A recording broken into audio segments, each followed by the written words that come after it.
Hi class, so today we are going to be talking about codominance and incomplete dominance. So right now you should have your notes in front of you. We're going to quickly complete it because it will be on today's test. You will also get to use these notes on the test to help you complete those questions. There are 5 questions on today's test that you're going to need to complete by using these notes to help you. All right, so what I've taught you so far is that dominant traits always beats the recessive trait, okay? But that's not always the case. Sometimes dominant traits don't necessarily beat the recessive trait. So today we are going to talk about these different types of dominance. Now, if you think about like a mixed baby, okay? So if a baby is half black, half Asian, the skin color will be a mixture of both parents. As you can see here down below, here in incomplete dominance, if you were to mate a red flower with a white flower, it could produce a pink flower. Notice the red nor the white isn't dominant. It's a mixture of both of them. Over here in this example, codominance, you have this is talking about blood type. You have type A blood and type B blood. A mom or a dad has type A blood, a mom has type B blood. The baby could have type A and B blood. So that's known as codominance, meaning both of these traits are dominant, as you can see here. So let's talk more about that. So on number 1 of your notes, can all alleles be classified as completely dominant or recessive? The answer is no. So please circle no. So when alleles are codominant, it means that both alleles are always expressed, okay? So on number 2, describe codominant alleles. You're going to write both alleles are always expressed. That's number 2. A really good example of codominant traits is blood types, okay? Everybody has a certain type of blood type, okay? There are 4 different types. You can have type A blood, type B blood, type AB blood, or type O blood. Now, this type O blood is very special because type O blood is known as a universal blood, okay? Meaning anyone can get blood from this person, okay? So, for example, if I have type AB blood, okay, I can get blood from this person because I have type A. I can get blood from this person. And I can also get blood from this O blood because it's universal. Now, if I am type A blood only, and if I need more blood, I can only get blood from another person that's also type A or type O. Okay? Now, the bad thing about someone that has type O blood, if this person needs blood, this person has to have a type O blood person. Now, let's say I'm a type A blood. If the doctor gives me a type B blood, my body's going to be like, whoa, what's happening? And my body's going to reject this weird blood type. So it's very important that doctors give patients the correct blood type, okay? So let's do some examples, okay? So here you have a key. This is on your notes. The phenotype, which is the physical appearance. You have type A blood, B blood, type AB blood, type O blood. Now the genotype are the letters, okay? So as you can see here, if someone has type A blood, this is their genotype. Notice it has an exponent this time, okay? Don't get it confused. It's still the same way, okay? Here, look at this genotype. Big IA, and little I, okay? Because big I beats the little I, this person has type A blood. Now, let's skip all the way over here to type O blood. Now, in order to be considered type O blood, you have to have 2 little I's, okay? Look at over here for type B blood. Notice you got big IB and little I. Big I beats the little I. So this person has a type B blood. Just don't get it confused. The only thing that's different is that there's a capital B. But use this key as we go through these problems together, okay? So, Dad. Dad is what type of blood? He is type A blood. Notice here, he's big IA, little I. Notice big IA, little I. So he must be type A blood. Obviously, look at Mom. Mom, she is big IA, big IA. So what kind of blood does she have?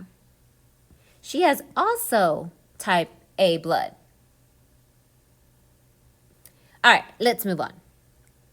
So what are you going to do? As always, you place Dad's genotype on the top, Mom's genotype on the side. So let's go ahead and fill that in now. Just like this. Write your little exponent, little I, big IA, big IA. Like that. Okay? And then per usual, just bring it down. Fill in those Punnett squares like you normally would. But this time it just has an exponent. Big IA, big IA. You might have to write a little bit small.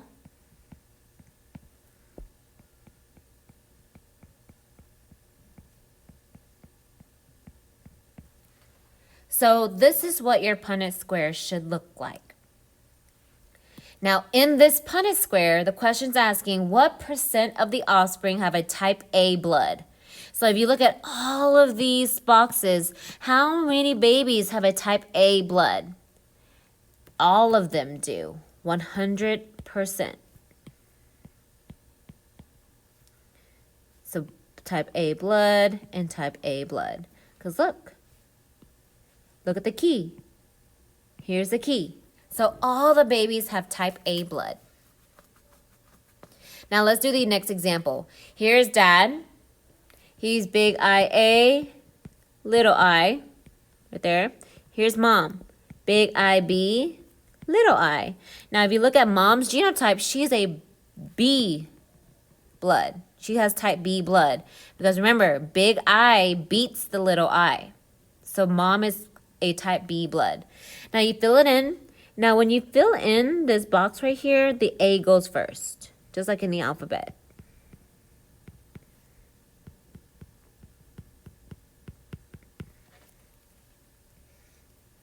All right, so this is what your Punnett square should look like. The question here is what percent of the babies have a type O blood? Now feel free to pause the video so you can answer it first and then press play. All right, so if I look into this Punnett square, there is only one box that has two little I's, okay? So only 25% is type O blood. So the answer to this one is 25%. All right, let's move to the next one. Here, Dad is big IA, big IE, blah, blah, blah, big IA, big IA. Mom is big IA, big IB. So Dad goes on the top. Remember, it's just an exponent, nothing different. So Dad goes on top, Mom goes on the side. Like that. Oh my God, there's not enough room.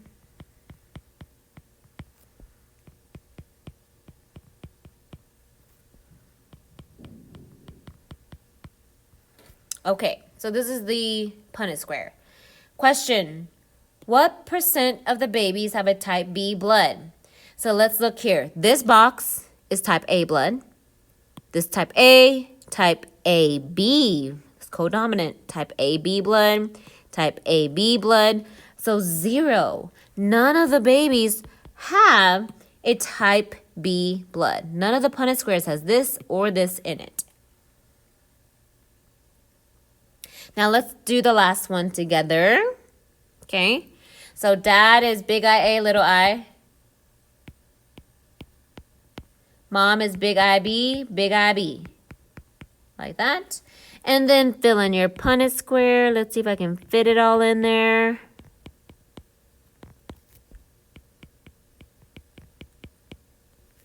think I got it.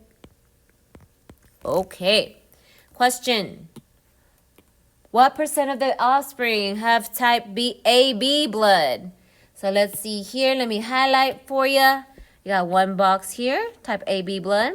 One box here, type AB blood. Now these two boxes are type B blood only. Okay. So the answer to that question is 50%.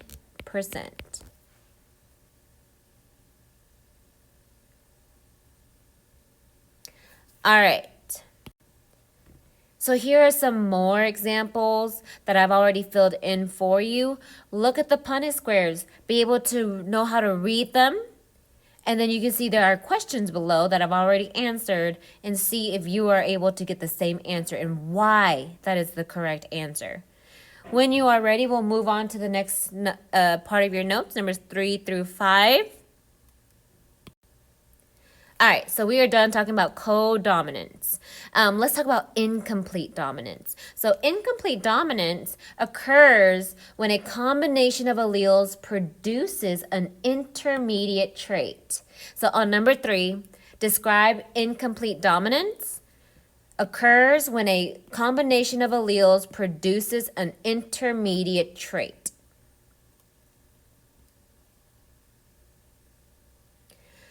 On number 4, what does intermediate mean? So intermediate means in between, in the middle. So on number 4, the answer is in between, in the middle.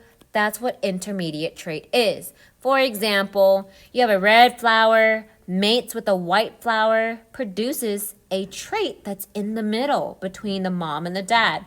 So the pink flower is in the middle between red and white if you mix them together, okay? If you mix black and white together, it produces a gray baby. If you mix blue and yellow together, it makes a what? A green baby. Number 5, incomplete dominance often creates a range of colors from light to dark. Number 5, light to dark. You can see these horses in the picture going from light to dark. This is a great example of incomplete dominance where the colors kind of mix in together, okay? If this white horse and this tan horse or this light brown horse mates together, it produces the color in between. That's called incomplete dominance. Before we do the back of your notes, here are some examples, okay? So you have a dark brown horse. Dark brown is capital D, capital D. You have a palomino horse, which is capital D, little d. And then you have a cream horse, which is little d, okay? So notice the palomino is the color in between the brown horse and the cream horse. So you have a dad, he is palomino, big D, little d. Mom is palomino as well, big D, little d. Dad goes on top, mom goes on the side. I've already filled in your Punnett squares. Now, notice there are 25% of the offsprings that are dark brown in this example. And then there are 50% of the babies are palomino. Okay, notice it has a capital D and a little d. Dark and cream mixed together make this palomino color. Okay, and then lastly, you have 25% of the offspring that are cream colored. All right, let's do another example. Here you have dad, who is cream, mom, who is palomino. I did the Punnett square for you. So what percent of the babies will be dark brown? As you look in here, 0%. Because remember, dark brown is capital D, capital D. There's 0%. Okay? Now, what percent of the babies will be palomino? Now remember, palomino is the mix between the dark and the cream. Palomino, capital D, little d. And there's only 2 boxes that are palomino. So there's 50% palomino. And then lastly, cream, you got 50% as well being cream. If you understand that, we will move on to the back of your notes, which is some practice problems. So on the back of your notes, I did make an error. If you look at this table, notice I have made an error. Let's see if you can notice it before I say something. If you caught the error, you would have realized that I put the same genotype for different colors. That's wrong.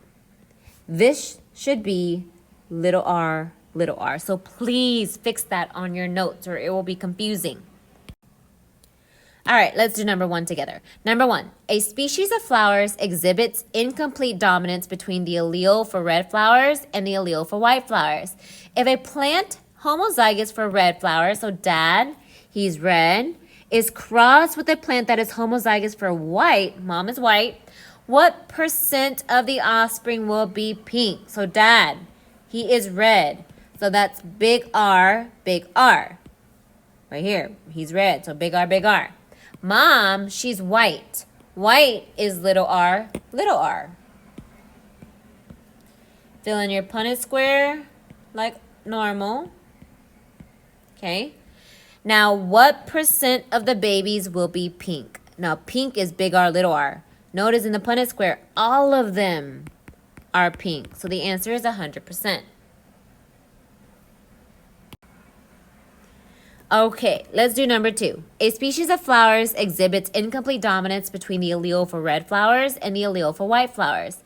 If 2 heterozygous pink plants are crossed, what percentage of each color of flower will appear in the offspring? So both of them are pink, okay? So pink is big R, little r, big R, little r. Fill in your Punnett square like so, okay? Now, looking at the baby, what percent of the babies are red? I only see one box that's big R, so that's 25%. I see 2 boxes that are pink, 50%. And then I see only one box that's white, so 25%.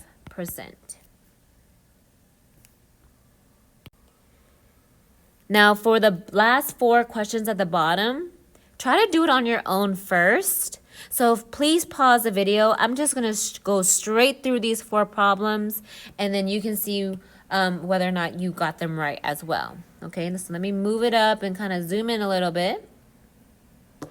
All right, so I'm going to do number 1. Again, pause the video before you look at all of these, the answers.